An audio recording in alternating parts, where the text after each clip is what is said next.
begin a series on perception, specifically the customer's perceptions, and how your understanding of those perceptions can have a dramatically positive effect on your salon business, and also how a lack of knowledge or understanding of these common perceptions can keep a salon stuck in a death spiral of lower and lower prices.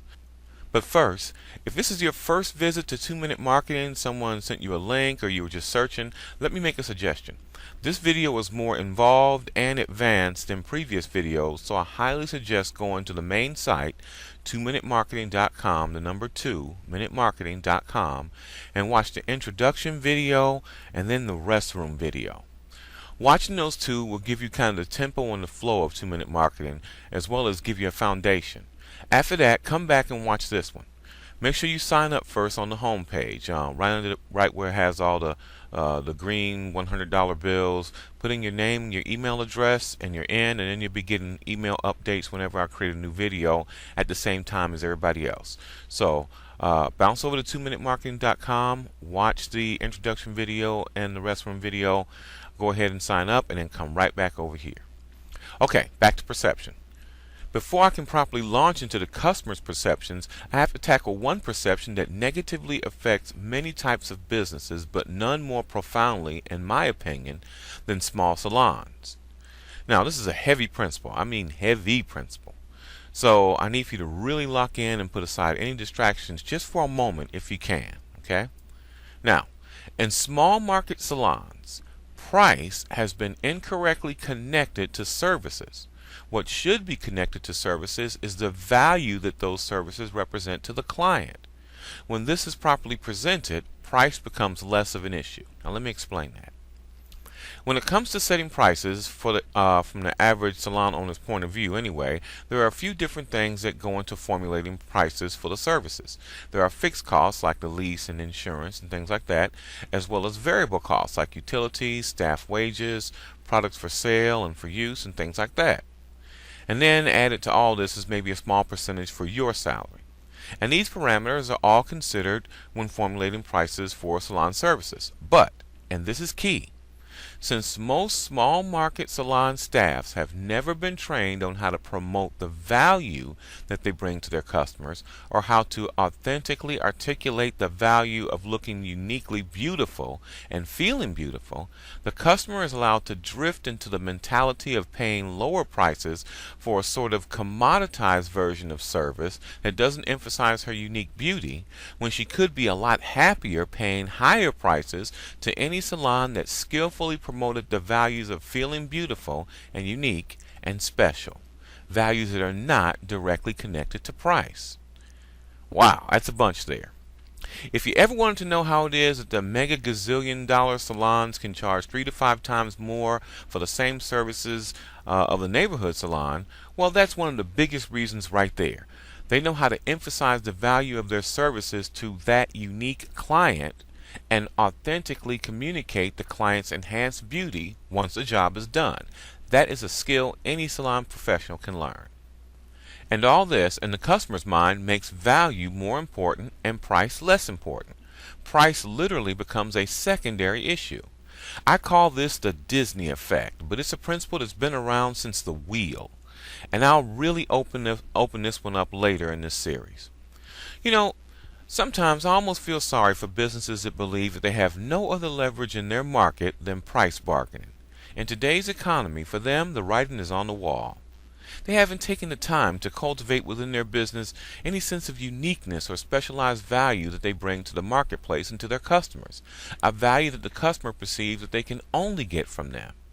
And this value makes it worth driving across town and paying more, rather than getting almost the same thing closer to home from a different business with a lower price. For over 40 years, consumer studies have shown that less than 10% of buyers make their decision to buy based on price alone. And if price was the only issue, then everyone would shop at Walmart for everything they needed, and not Neiman for clothes, or Ace for tools, or Whole Foods for veggies. So value, more so than price, is the real reason that the other 90% of us shop where we shop. Those other retail stores where we choose to shop all exhibit some sort of value that's personal to each of us, value that makes us go there and pay more rather than to go to a discount store and pay less. And when you get this, I mean really get it, then you have the essence of the value-based mentality that you can use to properly price out your services. And when those value-based services are in harmony with your customer's perceptions, the net effect is a happy customer that will almost wait in line for the opportunity to pay you more. It's been proven time and time again in our economy.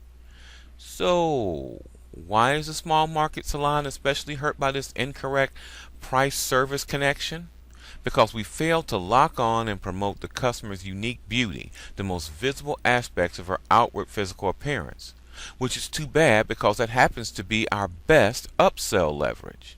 We don't sell burgers that they can get almost anywhere, or dresses they can find at multiple locations, or even a pair of shoes that are available around the corner or on Amazon.com.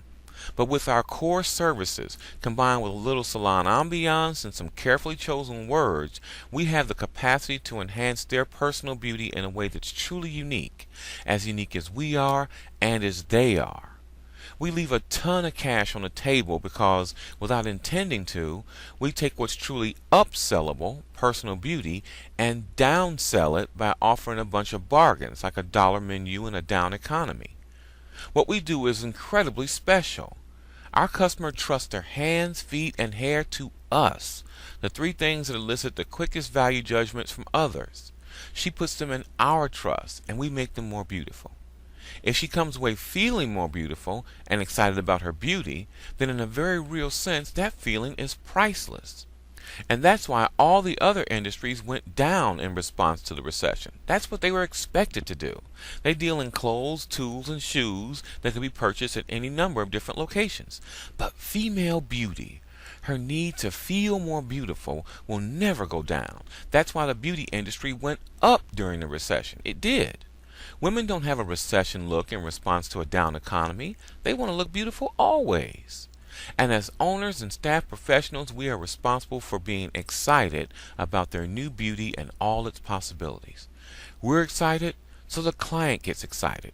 It's a trust forged when she sat in our chair and voluntarily turned over to us the care of the most recognizable aspects of her outer beauty. She deposited her hope into our beauty bank, and we owe her not only our best work, but our genuine and authentic excitement and enthusiasm. Well, I told you this was going to be heavy, and it is. So here's our takeaway from all this. When we're excited about her beauty, she's excited about it too. Both hers and our excitement adds value to her overall salon experience, a higher value as perceived by her. She can't get this just anywhere, this feeling, and she knows it. She also knows that higher value and higher prices go hand in hand, no matter what you buy. So the price isn't why she'll come back to you. The value of the beautifying experience that you provide is. And driving across town through traffic and paying a higher price is totally worth it for feeling this good, adding this much beauty and value to her life, if only for a short while. And all you did was change your perception of the value of what you offer and align that value with some of her common consumer perceptions. What she wanted was nails or hair.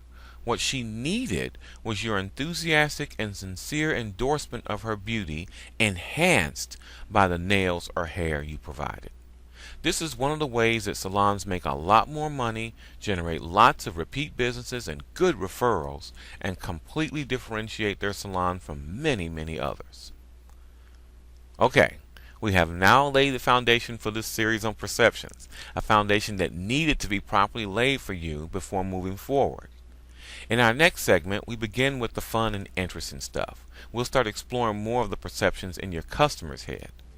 And you're going to find that people are absolutely fascinating when it comes to their perceptions and how they make decisions based on them. For sure, this will completely and forever change the way you interact with your customers. So grab your pen and popcorn, and I'll see you in part 2.